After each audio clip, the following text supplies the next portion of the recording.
Minasan, konnichiwa, or hello everyone, and welcome to Ariana's Food Adventures. We are heading to Japan today, and we're going to make one of my favorite Japanese dishes called Katsudon. Let's get cooking, shall we? Alright, to begin our Katsudon, we're going to have a medium-sized skillet, and to that skillet we're going to add about a 1/4 cup of olive oil. So we're going to preheat the skillet to about medium heat. Alright, so while this skillet is preheating, I'm going to prep up our eggs and our onions for this Katsudon. Start with, I have a bowl that has 3 eggs, and I'm just going to beat these eggs just like that. Alright, and then in a separate bowl, we're going to slice some onions. So I got 1 medium-sized onion. Slice the ends off of it, since we do not need that. And then we're going to slice the onions in little half rings, I like to call them. And you don't want the onions too thin, just because if you cut them too thin, they will burn. Okay, that's it. Thin, but not too thin. Alright, and we're going to add these to our bowl.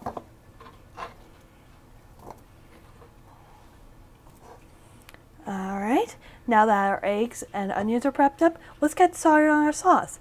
So in a measuring cup, I have 1/2 cup of chicken stock. To that, I'm going to add a 1/4 cup of sugar. So while you whisk it, just gradually add the sugar. And if you don't have chicken stock available, you can definitely use vegetable broth if you prefer that. And to that, we're going to add a tablespoon of soy sauce right on in. Give that another whisk just to combine the soy sauce in with the chicken broth and sugar mixture. And last ingredient for our sauce is mirin. 2 teaspoons. I really like this sauce. It's a combination of sweet and a little savory because you get the nice sweetness from both the sugar and the mirin, but you also get a little savory note from both the soy sauce and the chicken stock. And just like that, our sauce is done. Got 2 thin pieces of pork chop right here, and what I'm going to do is pat them dry. Season with some salt and pepper, and then we're going to dip them into a flour bath, and then an egg bath, and then a panko breadcrumbs, and this actually makes them get nice and crispy.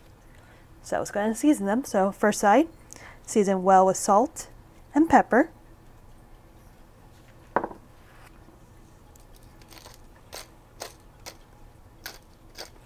Alright, so we went ahead and flipped them over, so we're going to season the other side with salt and pepper as well. So let's grab our pork cutlet, dip it right into the flour, and you want to push down onto the pork cutlet. That way the flour sticks really nicely to the pork cutlet. I always like to do it twice just to make sure the flour evenly coats the pork cutlet.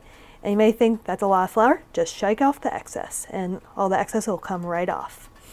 And then we'll dip it right into our egg bath. Same thing, just make sure every bit of the pork cutlet gets with eggs. And like I said, I do this kind of twice on each side just to ensure that we have plenty of egg. That way when we go to the panko breadcrumbs step, the panko will stick rather nicely. And what I like to do is just make sure you push down too. That way every bit of this pork gets a delicious panko, and that way it has a wonderful crunch. That's one thing I love about this dish, is the wonderful crunch that the pork cutlet gets.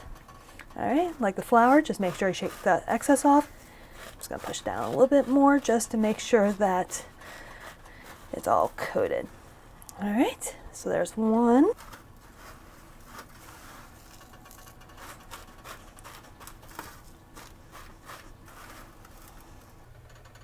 Alright, so I'm going to test our oil to see if it's hot enough.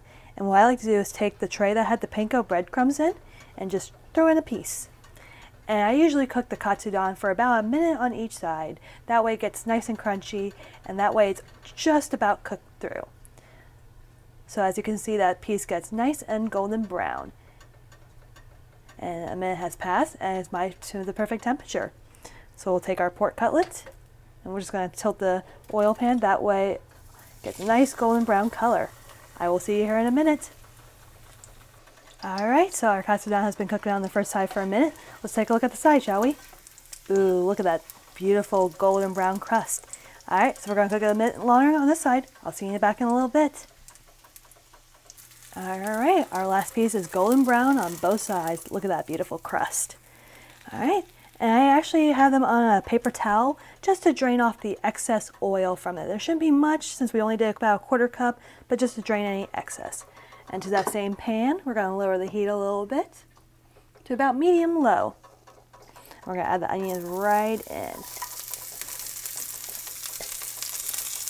And to that, we're going to add a nice amount of salt.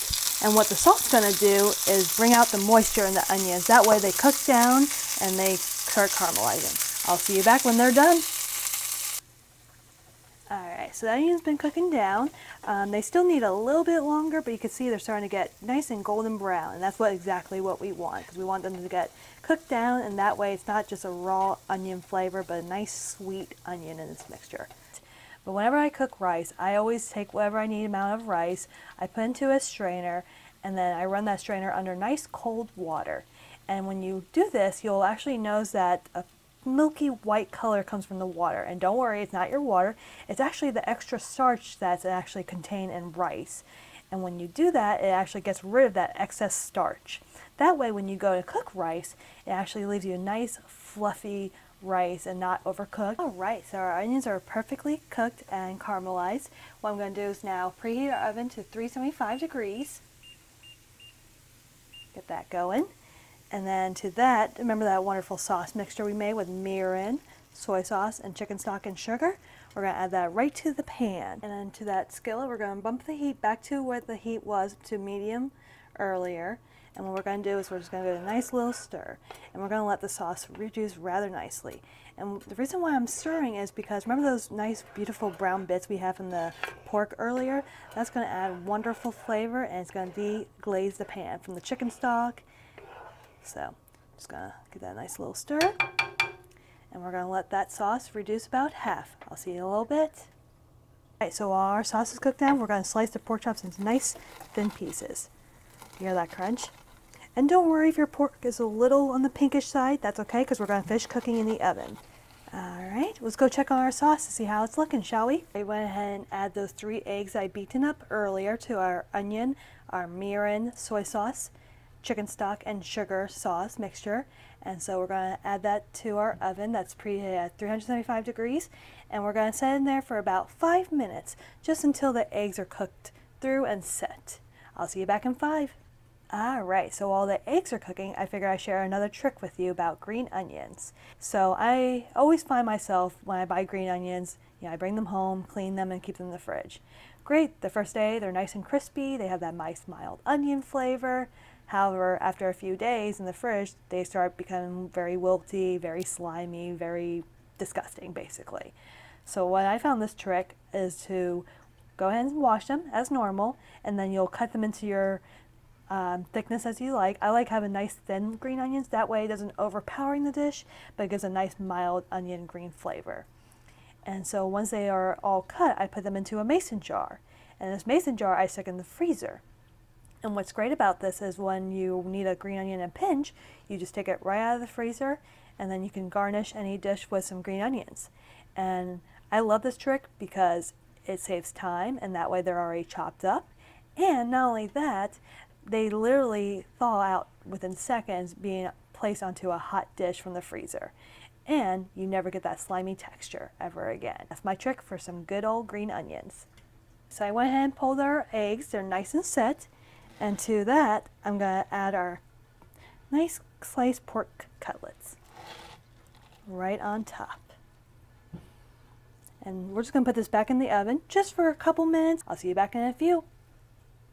Okay, I lied. I have another trick to show you.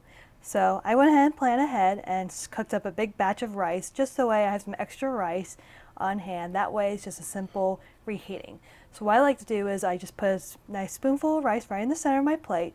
And to this, I add a nice little splash of water. Not too much, but just a little splash. That way, when I go reheat it in the microwave, the water will actually steam the rice, and that way it gets that nice fluffy texture. Alright, so I went ahead and pulled our katsudon out of the oven. The pork is perfectly cooked. The eggs are nice and set. And I went ahead and garnished it with some green onions. And thank you for joining me on my adventure to Japan. As they say in Japanese, itakimasu.